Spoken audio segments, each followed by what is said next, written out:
Assalamualaikum warahmatullahi wabarakatuh. Alhamdulillah alladzi bi ni'mati tatimmu sholihah wa bi fadli tanzilul barakah. Perkenalkan, saya Muhammad Hamzah Rafsanjani Jutai, asal Maumere, Nusa Tenggara Timur, Fakultas Syariah, Prodi Hukum Qur'an Islam. Pada kesempatan kali ini, saya akan mensosialisasikan protokol kesehatan 5M dan pentingnya vaksinasi. Saudara Presiden Joko Widodo dan Menteri Kesehatan Terawan Agus Putranto mengumumkan langsung kasus corona pertama di Indonesia. 2 warga negara yang terjangkit virus corona adalah ibu dan anak warga Depok, Jawa Barat. Awalnya seorang warga Jepang yang baru datang di Indonesia ke Malaysia. Saat di Malaysia, warga Jepang ini positif terjangkit virus corona. Informasi ini kemudian ditelusuri petugas di Indonesia dan 2 WNI yang ditemui sang warga Jepang positif terjangkit virus corona.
Virus COVID-19 atau virus corona pertama kali terdeteksi di Cina pada akhir 2019 dan pada Juni 2021 telah menyebar ke seluruh dunia, menyebabkan telah lebih dari 178 juta kasus yang dikonfirmasi dan 3,9 juta kematian.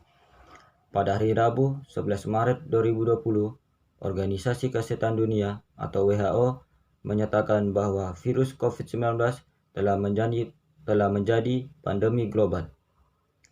Indonesia pertama kali mengkonfirmasi kasus COVID-19 pada Senin 2 Maret 2020.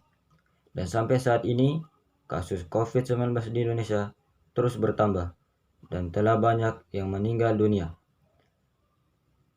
Mengalahkan penyebaran dan penularan virus corona di dunia tidak mudah. Namun, beragam upaya terus dilakukan para ahli dan penduduk global demi mengakhiri ancaman virus yang terus menyerang secara bertubi-tubi.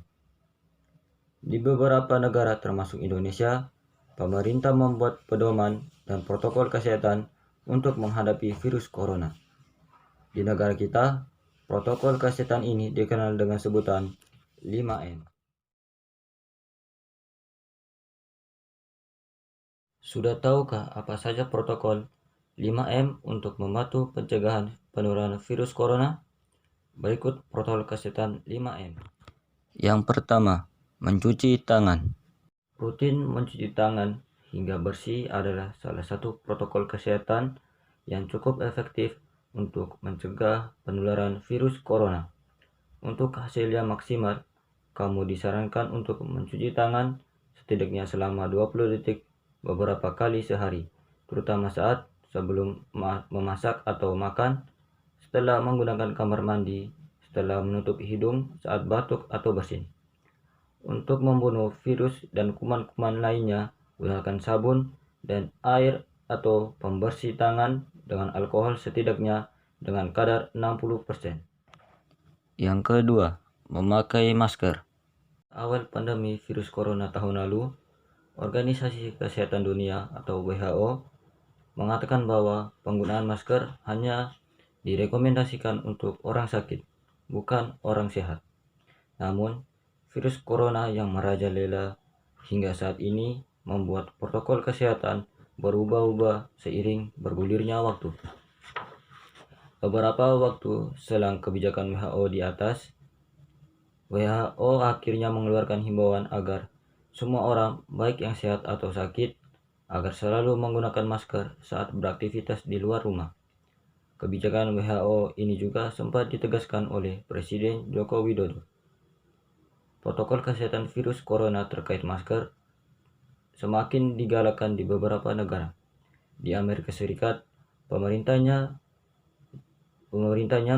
memperbarui pedoman terkait penggunaan masker. Pemerintah Amerika Serikat menghimbau masyarakat Amerika Serikat harus memakai masker meski berada di dalam rumah pada kondisi tertentu. Menurut Badan Kesehatan Amerika Serikat, penggunaan masker di dalam rumah perlu dilakukan ketika terdapat anggota keluarga yang terinfeksi COVID-19, terdapat anggota keluarga yang berpotensi terkena COVID-19 karena aktivitas di luar rumah, merasa terjangkit atau mengalami gejala COVID-19, ruangan sempit, tidak bisa menjaga jarak yang minimal 2 meter. Yang ketiga, menjaga jarak. Protokol kesehatan lainnya yang perlu dipatuhi adalah menjaga jarak. Protokol kesehatan ini dimuat dalam keputusan Menteri Kesehatan Republik Indonesia dalam protokol kesehatan bagi masyarakat di tempat dan fasilitas umum dalam rangka pencegahan dan pengendalian COVID-19. Di sana disebutkan menjaga jarak minimal 1 meter dengan orang lain saat berbicara atau saat ada yang batuk atau bersin, serta menghindari kerumunan, keramaian, dan berdesakan. Bila tidak memungkinkan melakukan jaga jarak, maka dapat dilakukan berbagai rekayasa administrasi dan teknis lainnya. Rekayasa administrasi dapat berupa pembatasan jumlah orang, pengaturan jadwal, dan sebagainya. Sedangkan rekayasa teknis antara lain dapat berupa pembuatan partisi, pengaturan jalur masuk dan keluar, dan sebagainya. Yang keempat, menjauhi kerumunan. Selain 3 hal tadi, menjauhi kerumunan merupakan protokol kesehatan yang juga harus dilakukan. Menurut Kementerian Kesehatan Republik Indonesia, masyarakat diminta untuk menjauhi kerumunan saat berada di luar rumah. Ingat, semakin banyak dan sering kamu bertemu orang, maka kemungkinan terinfeksi virus corona pun semakin tinggi. Oleh sebab itu, hindari tempat keramaian, terutama bila sedang sakit atau berusia di atas 60 tahun. Menurut riset, lansia dan pengidap penyakit kronis memiliki resiko yang lebih tinggi terserang virus corona. Yang kelima, mengurangi mobilitas. Virus penyebab corona bisa berada di mana saja. Jadi, semakin banyak dirimu menghabiskan waktu di luar rumah, maka semakin tinggi pula dirimu terpapar virus corona. Oleh karena itu, bila tidak ada keperluan yang mendesak, tetaplah di rumah. Menurut Kementerian Kesehatan, meski sehat dan tidak ada gejala penyakit, belum tentu dirimu pulang ke rumah dengan keadaan yang masih sama. Pasalnya, virus corona dapat menyebar dan menginfeksi seseorang dengan cepat. Mengurangi mobilitas ini sama seperti hadis Nabi Muhammad SAW yang diriwayatkan oleh Imam Bukhari yang berbunyi, "Jika kalian mendengar suatu wabah menjangkiti suatu negeri, maka janganlah kalian menuju ke sana. Namun, jika wabah tersebut menjangkiti suatu negeri dan kalian berada di dalamnya, maka janganlah kalian keluar dan lari darinya." Maka dari itu, kita harus bergotong royong dalam menerapkan protokol kesehatan 5M untuk mencegah penularan dan penyebaran virus corona di Indonesia. Selain itu, jangan lupa pula untuk selalu meningkatkan sistem kekebalan tubuh agar terhindar dari infeksi COVID-19. Ada pepatah yang mengatakan, lebih baik mencegah daripada mengobati. Ayo kita sama-sama menerapkan protokol kesehatan 5M untuk menjaga diri kita, keluarga kita, dan orang sekitar kita. Tim penggerak PKK Provinsi NTT berkolaborasi dengan Dinas Pendidikan dan Kebudayaan dan Dinas Kesehatan NTT menggelar vaksinasi bagi para pelajar tingkat SMA di Kota Kupang. Lebih dari 100 pelajar SMK Negeri 3 Kupang mendapat layanan vaksinasi sesuai standar prosedur vaksinasi yang merupakan vaksinasi perdana bagi pelajar di wilayah Nusa Tenggara Timur.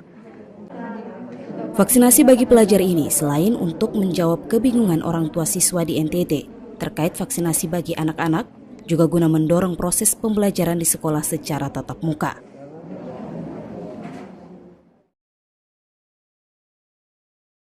Sejak vaksin COVID-19 tiba di Indonesia, tidak sedikit masyarakat yang belum setuju akan anjuran pemerintah untuk menjalani vaksinasi COVID-19.